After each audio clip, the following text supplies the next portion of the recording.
चिट्ठी विवाद अब तक खत्म नहीं हुआ, लेकिन कांग्रेस अपने उसी पुराने ढर्रे पर चलने जरूर लगी है।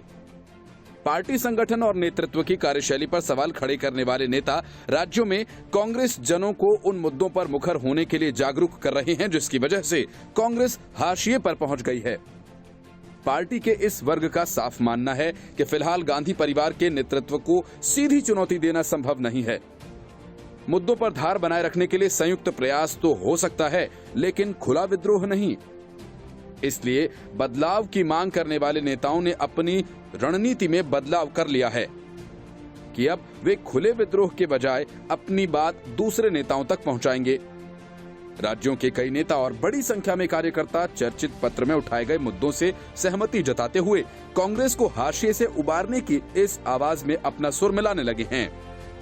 मतलब बदलाव की मांग एक तरफ तेज हो रही है, लेकिन उतना ही सच ये भी है कि हाईकमान के करीबी इन नेताओं पर अब भी सवाल उठाने से नहीं चूक रहे हैं। हकीकत ये भी है कि पार्टी की दयनीय हालत पर चिंता जताने वाले नेता खुलकर विद्रोह करने से बच रहे हैं। दरअसल इसकी वजह ये मानी जा रही है कि गांधी परिवार के नेतृत्व के खिलाफ विद्रोह की आवाज उठाई नहीं कि ऐसे नेताओं के राजनीतिक कैरियर पर कांग्रेस में तो विराम लग जाएगा। इस हकीकत की भी अनदेखी नहीं की जा सकती है।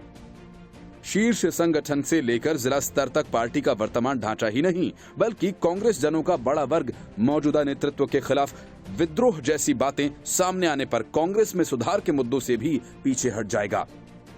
शायद इस रणनीति को भांपते हुए ही गुलाम नबी आजाद और आनंद शर्मा सरीखे पत्र लिखने वाले नेताओं ने विवाद सामने आने के बाद गांधी परिवार के साथ पीढ़ी दर पीढ़ी होने का बयान भी दिया। कांग्रेस संगठन के संचालन की बड़ी खामियों का उल्लेख करते हुए पत्र विवाद से जुड़े एक दूसरे नेता ने कहा कि एआईसीसी से लेकर जिला व ब्लॉक स्तर तक संगठन के ढांचे में पिछलग्गू और प्रभावशाली लोगों का वर्चस्व है। नेताओं कार्यकर्ताओं की ये सोच और उदासीनता इसलिए ज्यादा गहरी हुई क्योंकि पिछले कई सालों से जिला अध्यक्ष की नियुक्ति भी सीधे कांग्रेस अध्यक्ष के स्तर पर होती है। दिल्ली से नियुक्त होने वाला अध्यक्ष जिले में नेताओं कार्यकर्ताओं की परवाह नहीं करता और कई जगहों पर तो संगठन उसका निजी साम्राज्य बन चुका है।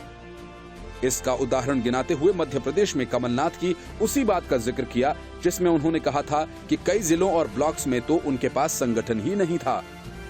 और इसी तरह हरियाणा में 6 साल से अधिक समय से संगठन नहीं, मगर पिछले साल विधानसभा चुनाव हो भी गए।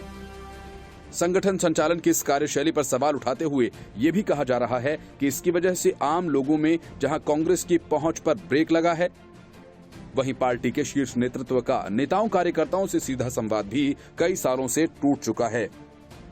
सेहत की चुनौतियों के बाद पिछले कई सालों से सोनिया गांधी का इस तरह की मेल मुलाकातों का सिलसिला बंद हो चुका है, जबकि पार्टी में आम शिकायत है राहुल गांधी का दरवाजा भी संवाद के लिए कभी कभार ही खुलता है और संगठन में प्रभावी नेता आम नेताओं कार्यकर्ताओं को उन तक पहुंचने नहीं देते।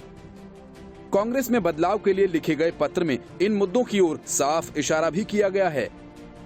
शायद इसलिए इन मुद्दों पर अंदर खाने पार्टी नेताओं कार्यकर्ताओं की निगाहें और उत्सुकता सवाल उठाने वाले वरिष्ठ नेताओं के अगले कदमों की ओर लगी हैं। लेकिन संकेत यही है कि वह भी बहुत आगे बढ़ने के लिए फिलहाल तैयार नहीं हैं। Bureau report, news of India.